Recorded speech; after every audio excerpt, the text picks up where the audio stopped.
It was close to midnight when the knock came. Soft at first, hesitant, almost polite, then firmer, like someone standing on the edge of a decision they weren't sure they had the right to make. The sound cut cleanly through the quiet of the house. Ethan's heart froze in the hallway. The upstairs floor creaked faintly as the heater kicked on, and for a split second his heart leapt into his throat. His daughter, Lily, was asleep in her room at the end of the hall, curled around her favorite stuffed fox. The house was otherwise silent, except for the faint buzzing of the kitchen light Ethan kept forgetting to fix. Nobody visited this late.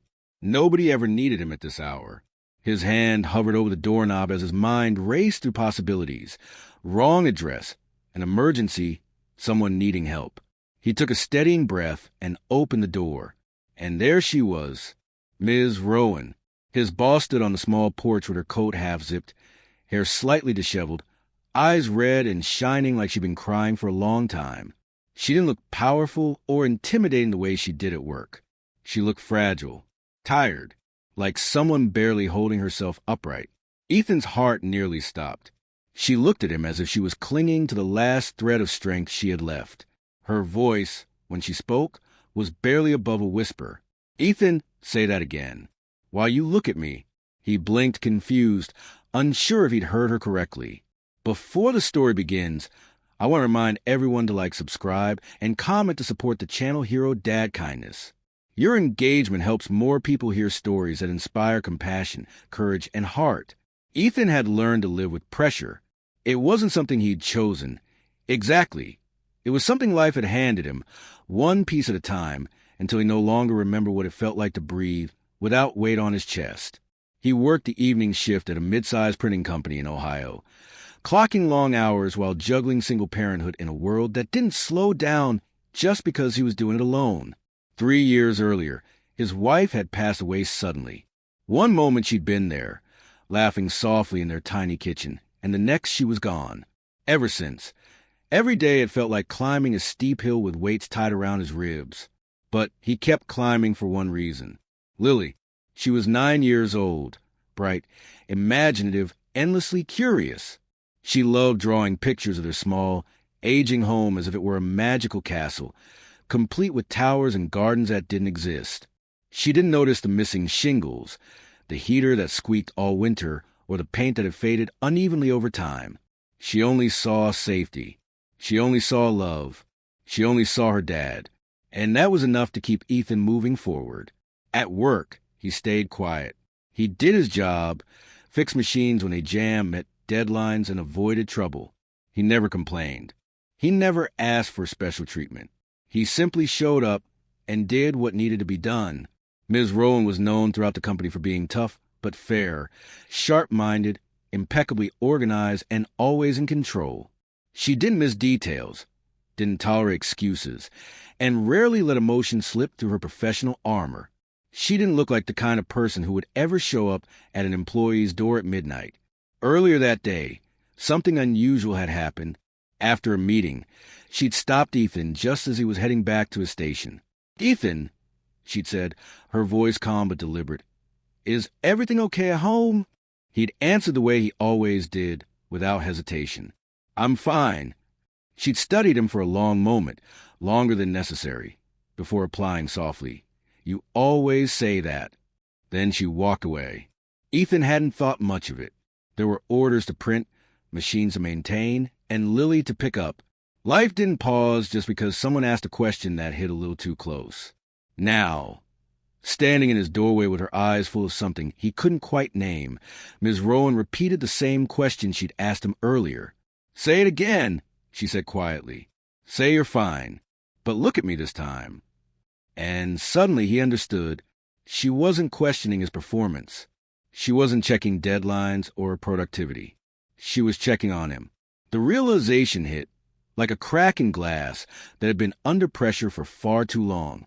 Ethan swallowed hard, trying to stay steady, but the weight of months, no years, pressed down on him all at once. His shoulders sagged. His breath caught. Something inside him finally broke. "I'm not fine," he said, his voice trembling despite his effort to keep it steady. The words hung in the air between them, fragile and exposed. Ms. Rowan exhaled slowly, like she'd been waiting for him to say them. When he stepped aside to let her in, she hesitated only a moment before crossing the threshold. They sat at the small kitchen table, the one Ethan had repaired twice himself. A neatly stacked folder of unpaid bills rested off to the side, organized, controlled, and carefully ignored most days. She told him why she'd come. Her mother had suffered a sudden medical emergency that evening. It had been terrifying and fast, the kind of moment that leaves you reeling even after the danger passes. Ms. Rowan had no siblings, no close family to call, no one to sit with her in that crushing silence after leaving the hospital. "I thought I was strong," she admitted, wiping her eyes with the back of her sleeve. "But tonight, I didn't want to be strong alone." She didn't fully understand why she'd driven to Ethan's house instead of going home, only that he carried his own storms with quiet dignity, and somehow that made him feel safe. Ethan listened, truly listened. He put water on the stove and offered her tea, the cheap kind he bought in bulk when it was on sale. She smiled at the cup like it was the most comforting thing she'd had all night. They talked for hours, not about work, not about responsibilities. They talked about life, loss, fear, the exhausting ache of pretending you're okay when you aren't. Sometime after midnight, soft footsteps padded down the stairs. Lily stood in the doorway, hair sleep-tousled, eyes wide with curiosity. She blinked when she saw her dad's boss sitting at their kitchen table. Children had a way of sensing truth faster than adults ever could. Without hesitation, Lily walked over, placed a small hand on Ms. Rowan's arm, and whispered, "My dad makes things feel better. He'll help you." The words broke something open in the room. Ms. Rowan covered her mouth, tears spilling freely now. Ethan reached for Lily, pulling her gently into his side. By the time dawn approached, the heaviness hadn't disappeared, but it had shifted, shared, carried by 3 hearts instead of one.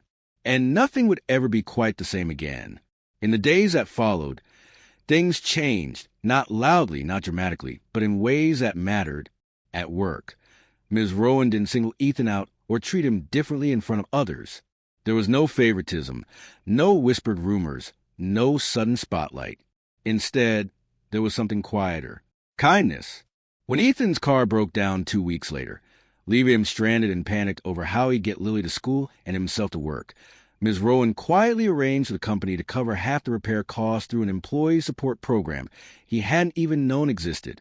She never mentioned the midnight visit, when her mother needed long-term care planning. Ethan connected her with a local nonprofit, one that had once helped him during his hardest year.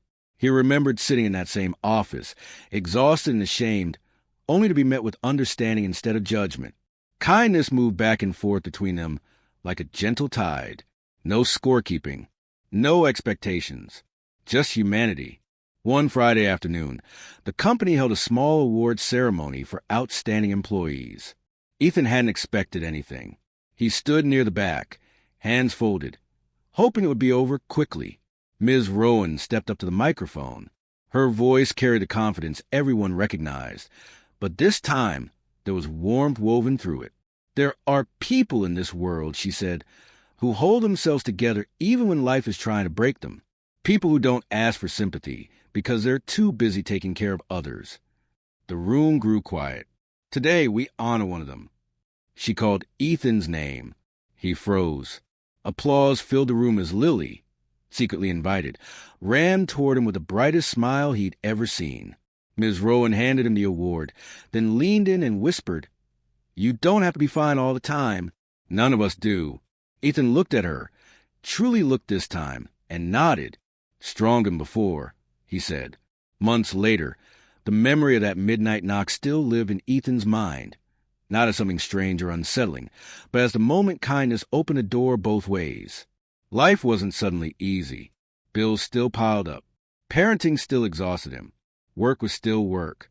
But he no longer carried everything alone. And neither did she. Sometimes kindness doesn't arrive with grand gestures or perfect timing. Sometimes it comes as a late-night knock from someone who seems unshakable until they aren't. Sometimes it begins with simple words spoken honestly, face to face. "I'm not fine." And sometimes That honesty becomes a bridge that saves two people from drowning silently. If you're watching this right now, let this be your reminder. Someone around you may be holding more than they can carry. And someone else, maybe even you, might need a safe place to knock when the night feels too heavy. Be that place. Be that kindness. Because sometimes the smallest moment of compassion can change a life. And it all begins when we choose to truly look at each other and listen